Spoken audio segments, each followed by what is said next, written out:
Sebanyak 78 pejabat jabatan tinggi pratama, administrasi dan fungsional mengalami pergeseran.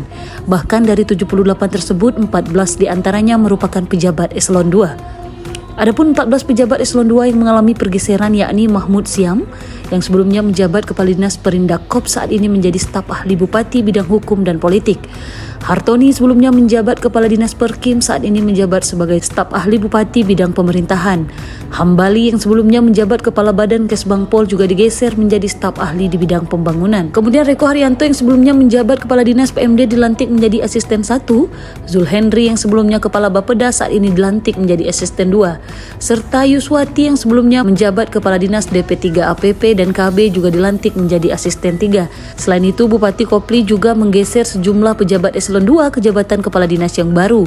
Bupati Lebong Kopli Ansori usai pelantikan mengatakan bahwa pergeseran ini merupakan hal yang biasa dalam birokrasi. Dengan adanya pergeseran ini diharapkan kinerja baik dari seluruh pejabat yang dilantik bisa lebih baik dan maksimal.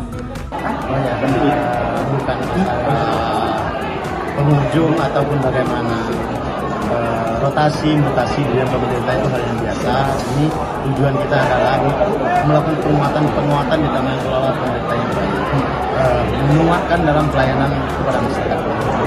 Hal-hal seperti ini memang harus dilakukan dan itu untuk penyegaran agar mereka untuk memacu bekerja dengan maksimal. Mungkin rasa seperti itu.